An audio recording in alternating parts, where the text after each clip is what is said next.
Hey, what's going on, everyone, and welcome to another solo rip here on the weekends where we have a little bit of extra time to be able to delve into these topics. But I also like to keep it very concise so that you guys can go about your day and get a quick rip and then think about these things throughout your day and maybe conversate with fellow plebs or anybody that you encounter. So on Solo Rip 8, we're going to talk about blood on the streets. No surprise. You've been watching the price. It's been plummeting. Some of us are here for that. Some of us are not.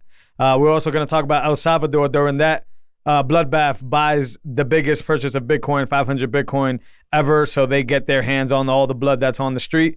They also release a model for a Bitcoin city, the schematics for a Bitcoin city. We're going to talk about the shortcomings of the Lightning Network. I've been dealing with my node a little bit more lately than I have in the past, and I want to talk a little bit about that. We're going to talk about how Reacher uses the Strike API to supposedly fix email. I want to get into that and what I'm excited for, but some things that I think we should keep in mind here. Also, a little bit of shitcoining, not too much. We don't talk about shitcoining here. So the USDT depegs the dollar, which I didn't even think was possible, but it is. It just happened. A lot of people got rug pulled, and how Instagram is starting to roll out NFTs, which is just yuck. So I'm going to cue the introduction here, the intro music here for y'all, and we're going to get into solo rip number 8 right after this. I also made the case for owning Bitcoin, the quintessence of scarcity premium. It's literally the only large tradable asset in the world that has a known fixed maximum supply. By its design, the total quantity of Bitcoins cannot exceed 21 million. Bitcoin is the hardest money that has ever been invented. If you don't have my private key, you cannot spend my Bitcoin, period. And this is the power of Bitcoin. It's the first time we figured out how to create true property that you can take possession of with full custodial rights. All right, y'all, and we're back. Thanks for joining me for another episode of Talking in Bits, where we walk you through Bitcoin bit by bit so we can provide you with the information you need to succeed and persist. Here on this weekend episode, solo rip number 8, the side chain. Make sure you tune into the main chain episodes, which are every single Wednesday, where I have somebody from the Bitcoin industry or just a Bitcoiner that's doing big things and comes on the show and blesses me with their time, blesses us with their time if you're a return listener and gives us some of that knowledge. So by the time you're hearing this, you should have heard Jevy's episode, which is about global custody solutions.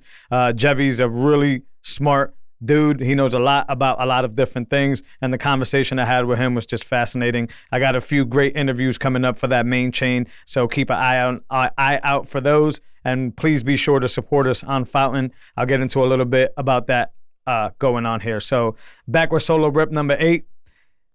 Hey, if you're with me here, that means that you've been riding out this bloodbath, right? So the Bitcoin price has plummeted. I believe it actually got down to about 29,000, maybe even a little bit lower.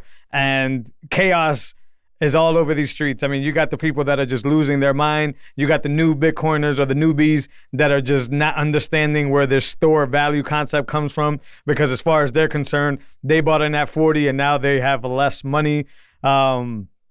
It's very funny when this happens. This isn't my first hurrah. This isn't my first ride. I've actually rode a few of these drops. And, you know, when the blood is on the streets, this is where real Bitcoiners and people that are really, you know, convicted and people that know their stuff get rewarded. It's times like this where we're out there looking for the blood. We're out there looking for the people that didn't make it. If you didn't make it, good riddance. We don't need you around, and you'll be back later when it's much more expensive. And if you did make it, then you're earning your stripes here, and it's such a beautiful thing.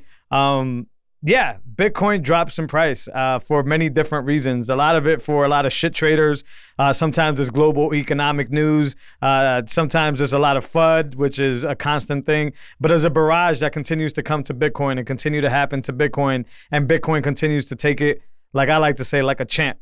Bitcoin continues to take these shots, but then bounces right back up. And if you've been around, or if you do enough homework and you do enough due diligence, you're going to realize that in order for you to enjoy the highs, you have to be able to be willing to ride out the lows. And not only ride them out, you know, you have to make this clear conscience plan to basically have more sats today than you did yesterday. And these are just brand new opportunities for you to be able to stack up more and be able to get in cheaper with the blood that, you know, the people that can't hold on, that don't have the diamond hands, have left on the streets for us. So, hey, stack on. I believe as of recording this, and I've recorded this on a Wednesday, the price is floating around 31,000, but it really doesn't matter. The more and more, homework you do on this asset, on this technology, on whatever adjective it is you want to use for Bitcoin, whenever you do more and more research, you just realize that one Bitcoin will always equal one Bitcoin.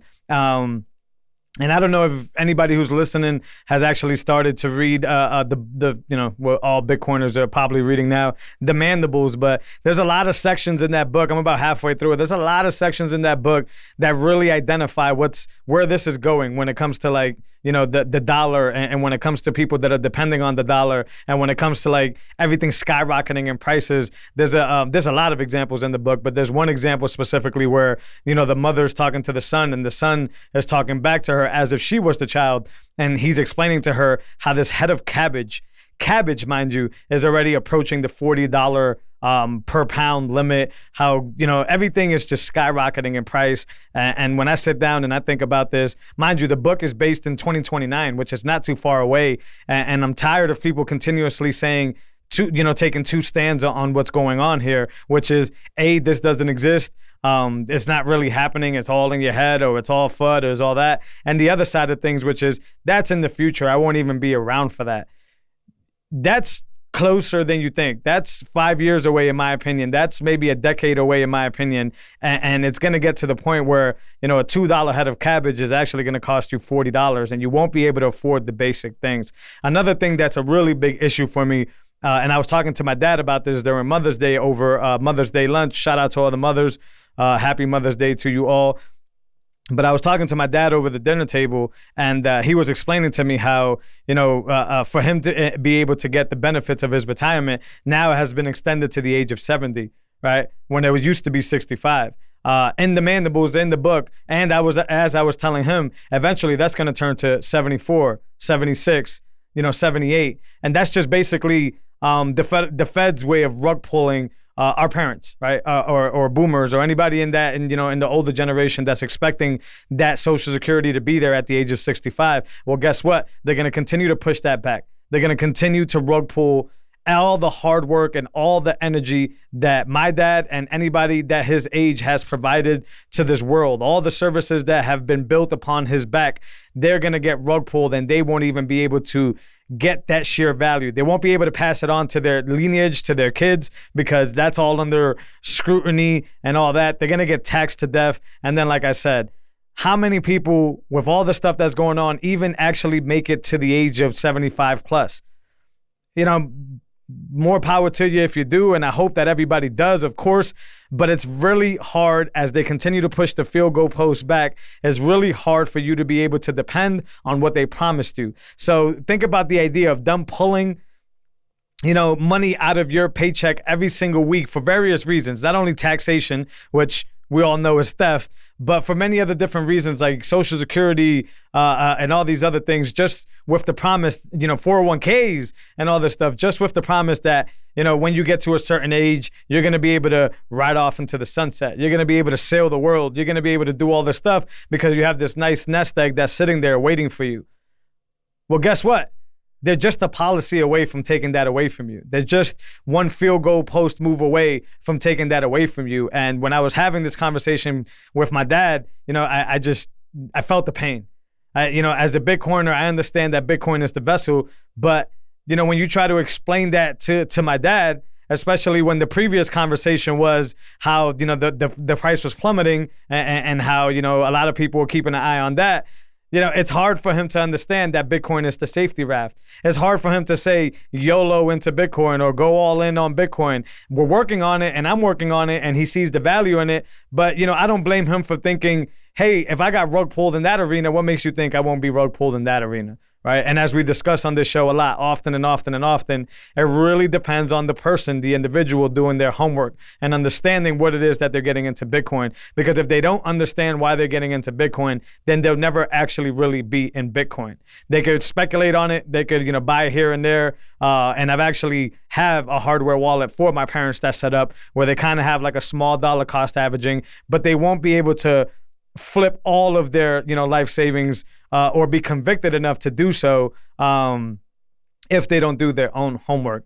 And reading the mandibles and talking to him and seeing that the Fed has basically or is on the verge of rug pulling a lot of people his age, it just frustrates the crap out of me, right? Because this is what they're professionals at. They're professionals at lying, first and foremost. They're professionals at changing the rules all the time.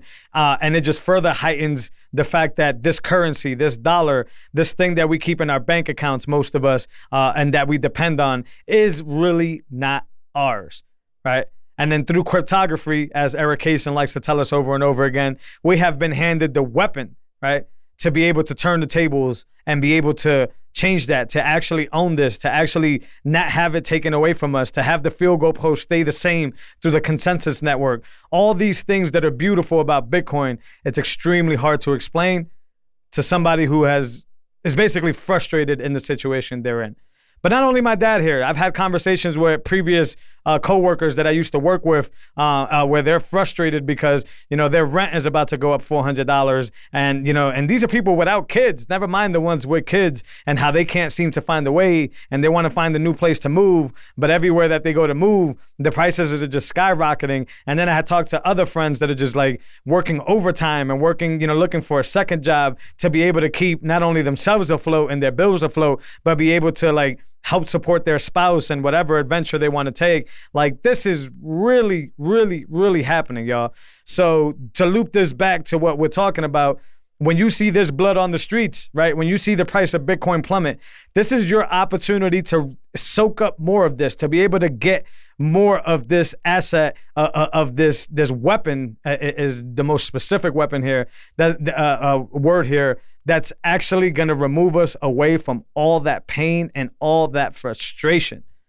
And boy, am I frustrated when I have to have these conversations with the people I care about and the people I love, right? Because I once didn't know either. It wasn't until I took that orange pill and I continue to take it every single day that I realized that not only can I be frustrated, rightfully so, because it's not in my head, it's what they're telling you is the lies that politicians tell you, but also that I have found the tool to be able to allow my family to escape from this, the weapon to be able to fight back. And we need to fight for this thing. Whether it takes us out to set up a better stage for our children, it doesn't matter. This is the fight that needs to happen here. So when you see blood on the streets, stop running for your life and stop thinking that you're scared. Have a little bit of spine, have a little bit of, have those diamond hands. Hold on to this because the bigger picture is safety.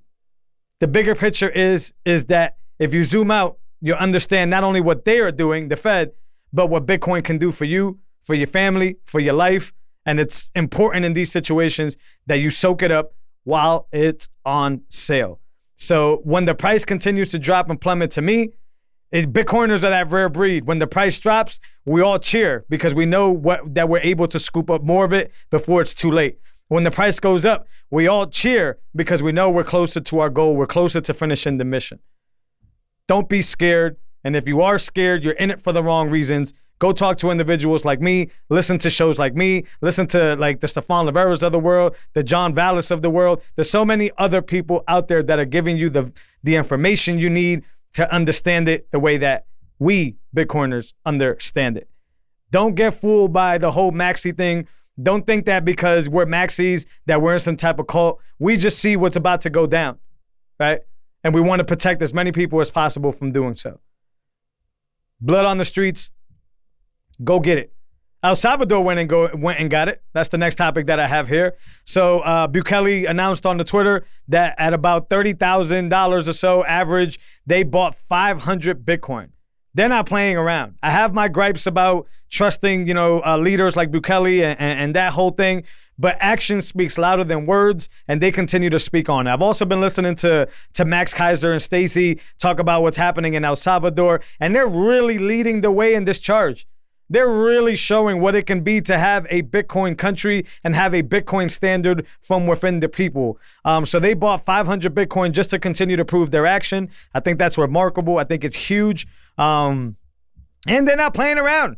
They also released the schematics or the model for what the Bitcoin city would look like. I didn't really look into it. It looked massive, first and foremost, from this model. They actually showed an airport that also looked massive that was attached to it. I don't know how far away or how close they are to this from happening, but with more entrepreneurs, more smart minds, more, Max Kaisers and bullish Bitcoiners and things like that going down there to educate the people. I know Jimmy Song and Stacy are partnering up to do a class out there for Bitcoin development. The more and more that this happens, the more and more other countries start to notice that what's happening in the U.S. with the dollar is happening all over. It's happening in history and other places as well. But what's happening there, and these countries can avoid this bullet for their people.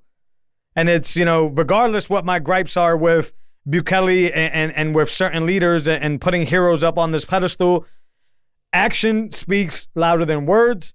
And his action is showing me that he's dedicated to his people. His action is showing me that he's focused on the mission of actually saving his people.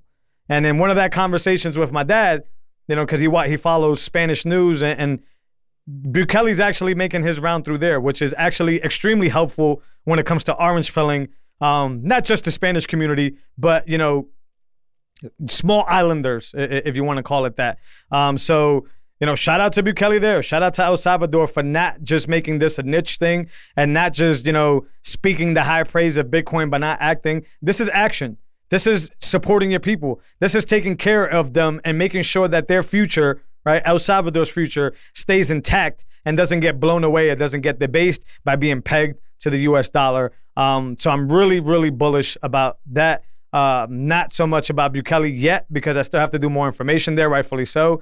But the fact that El Salvador continues to be the hub for the example for the rest of the world. We saw last week or so, Central Africa. I believe Bukele sat down with the president of Mexico, which is massive. A lot of things are happening here. And if Bukele and his position, whether I appreciate it or not, can start to orange pill other leaders, I'll still stand on the same thing, which is these people are just politicians and they shouldn't be heroes, but the action is there, right? That's big. That's good towards us getting, like I said a little while ago, fulfilling the mission here. So shout out to El Salvador, and I guess shout out to Bukele for 500 Bitcoin purchase, but also for leaning in on this Bitcoin city and this Bitcoin state and this Bitcoin country, right? Like that scale of from a city all the way to a country and showing the model for what it can look like and what it can be and paying homage to the weapon, to the tool, to the freedom that Bitcoin inherently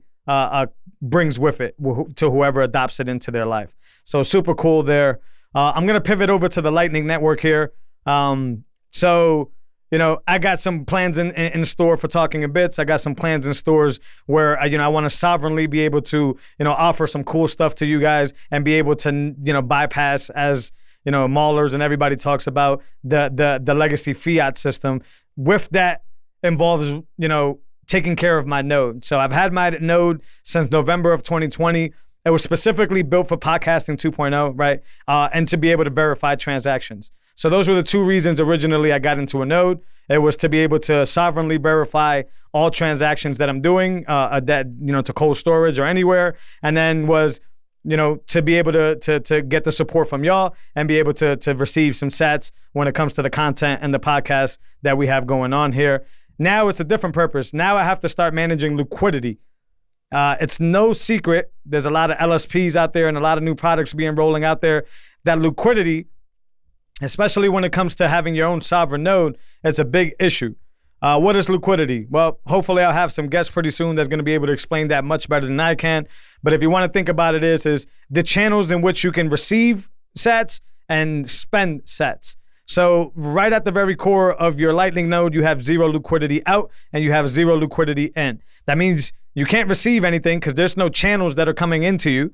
Right, so there's no way for those sats to actually route their way through other peers and get to you. And the same thing for going out, right? So now in order to be able to open up, let's say, a merch store or be able to do these things, I now have to delve in there and I now have to get liquidity on both ends, which is a brand new learning experience for me. Fascinating because I love to learn. And this is one of my favorite things to do is to explore Bitcoin in and out, but extremely frustrating because, there was a good thread going on here, and I think it's X21. I don't know if he's a listener of the show. I believe that's his thread. I don't know if he was trolling or not. It seemed like he was serious, but he had a really good point.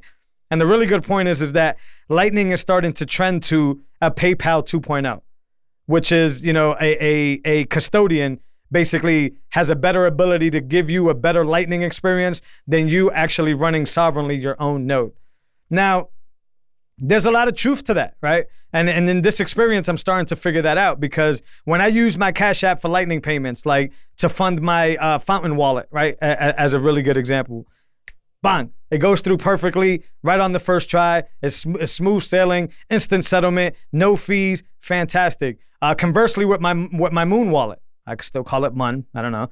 With my Moon wallet, when I use Lightning there, they use submarine swaps and different things to be able to make that Lightning experience extremely smooth. You can chalk up a Lightning invoice in your Moon wallet. It's very quick. You can scan it. It'll go right there. You can pay out your Thunder Games payouts through there. You can do so many things with that.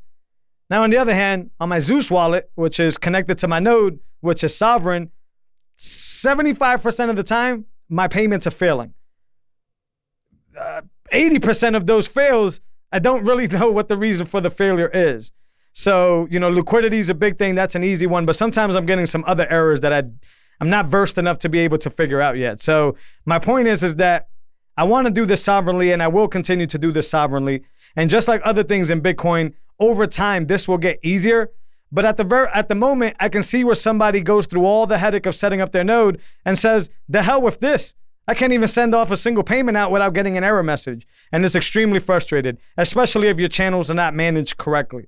Now that I'm starting to get a lot of inbound capacity and a lot of outbound capacity, those failures start to get less and less and less. But my point still stands, and I believe X21's point is there as well, which is most people are going to gravitate towards doing custodial Lightning because it just works.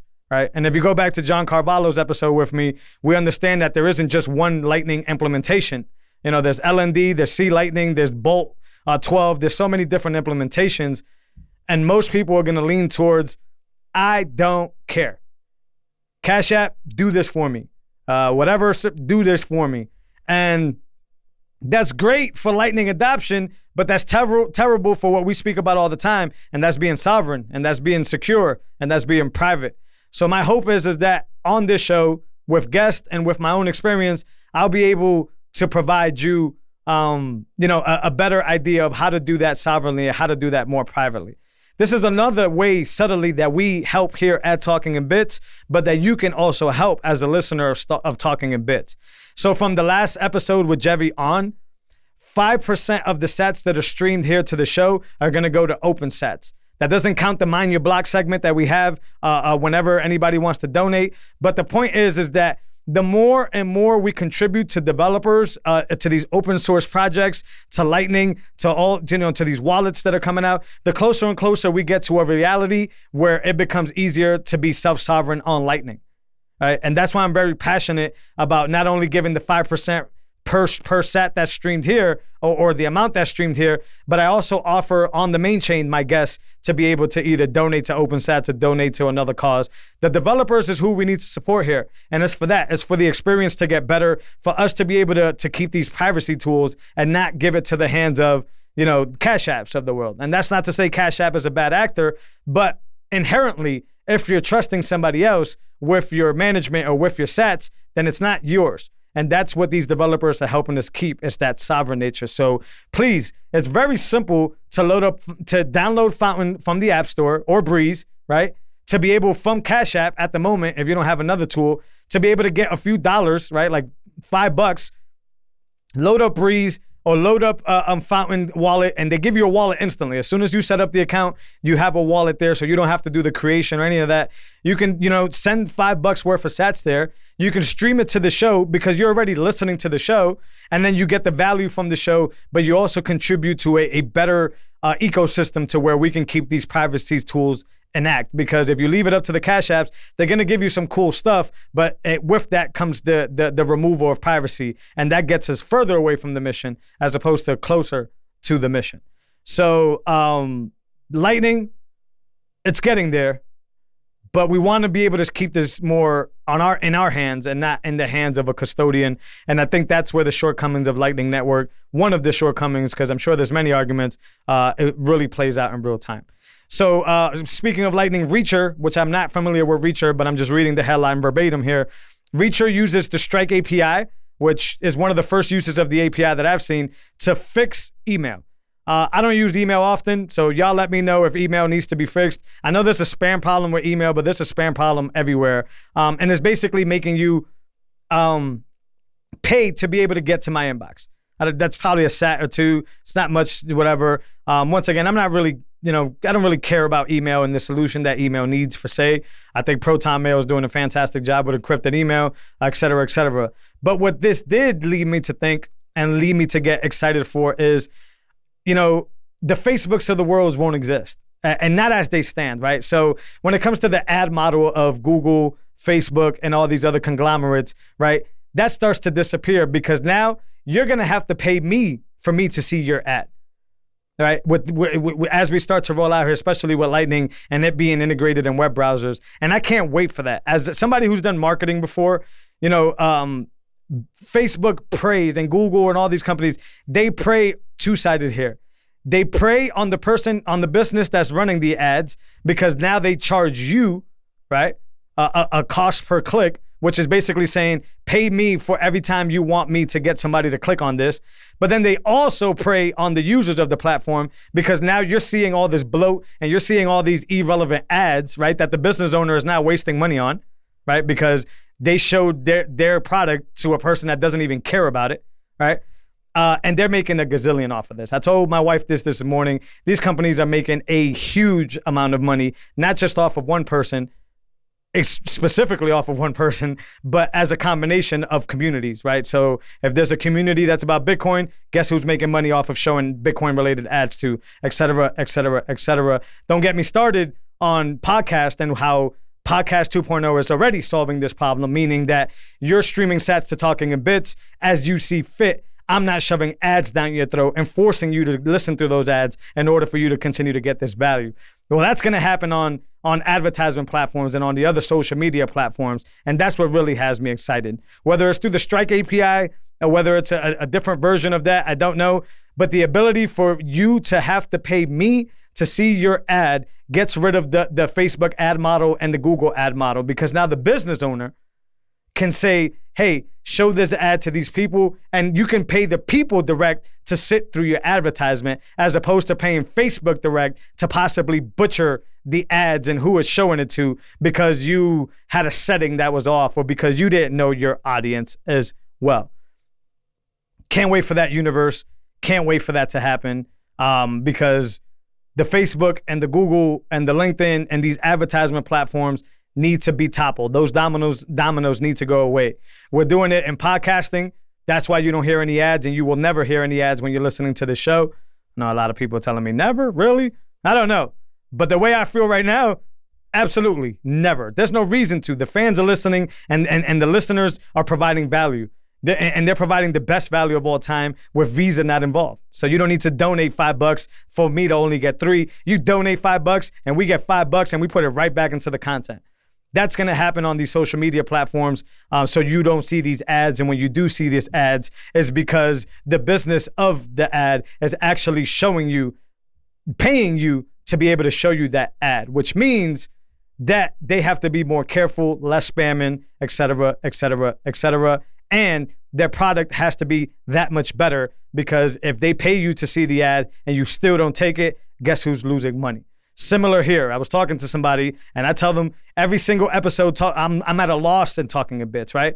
And that just makes me want to make the product better. It doesn't make me want to run away. It just means that I have to make the product better so that more listeners come on board and more listeners are willing to support, meaning that you're only listening to me and watching me because you feel like it, not because you're forced to, and you're not getting shitty advertisement that's taking up your space and your time because I've shoved them down your throat because I need to go get money to break even on the podcast, right? It just makes me want to get better, and it should make every other content creator want to get better. And that, from reading that Reacher Fixes Email headline, That's where my brain started spiraling into. And that's the world that I want to get closer to.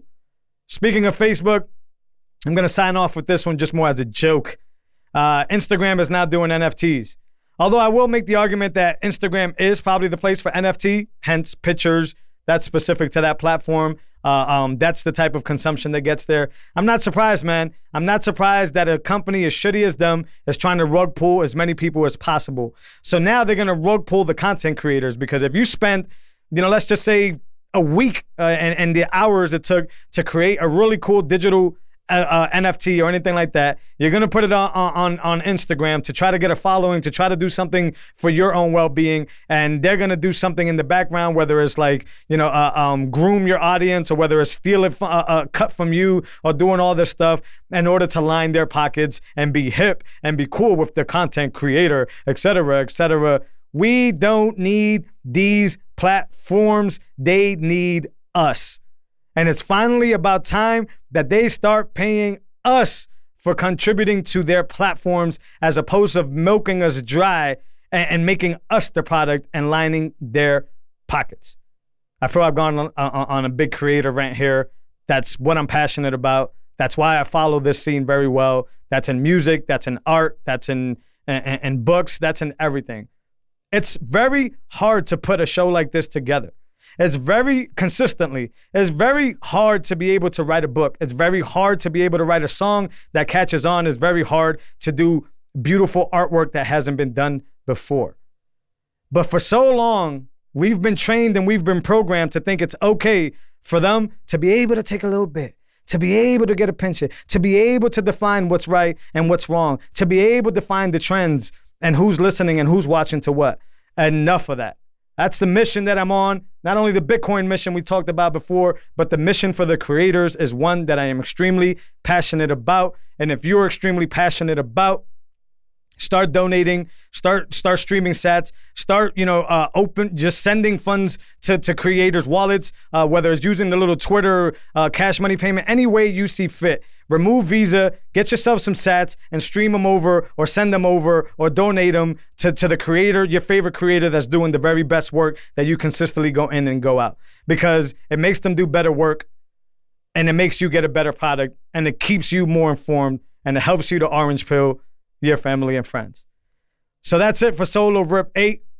I want to remind y'all, we don't have a Mind Your Block segment here, but I do want to remind y'all every chance I get, if you want 10 minutes on the show to be able to rant with me, to be able to plug what you've been working hard on, to be able to ask some questions, just to be involved, and most importantly, to support the developers that make these privacy fighting tools available to us, then reach out to me in the DM. And we can get you set up with 10 minutes on the show. The way it works is you donate 10,000 sats. We get 5,000 sats to Open Sats for open source development. We get 5,000 sats to put right back into the show to make it better and better. And you get 10 minutes to come on the show and be able to talk your shit. Also, load up your Fountain wallet. Like I said a little while ago, it's extremely easy. Breeze as well. You just open it up. They give you a wallet right away. You can put as little as $5 in there. You can stream as little as 100, one sat. You can stream whatever you want. But from last episode with Jevy going forward, we're giving 5% of anything that comes in over to Open Sats. So contribute to the show, contribute to Open Sats, and every single one of my guests from here on forward will be able to decide to get their 5% that I'm offering to be able to do the same, to be able to give you guys knowledge, but also allow their contribution to go to really good causes. And I'm really excited about that. So check us out on Fountain, check us out on Breeze if it's the audio. We're on the legacy apps, Spotify, Apple, all that, but you won't be able to donate and you won't be able to contribute there. You can just find us there and get all this value. We appreciate you either way. Check us out on Bitcoin TV. That's the movement that we're trying to push here when it comes to video, but we're also on YouTube as well. And hopefully Bitcoin TV pretty soon allows the ability to be able to stream some sats here. We'll get there eventually, but check us out on all those platforms. As always, I appreciate you guys. This wraps up Solo Rip number 8. I'll see y'all on the main chain on Wednesday, where I have a really cool episode coming up, many episodes coming up, and I'll catch y'all next Saturday on the next Solo Rip. I appreciate you guys as always. Later.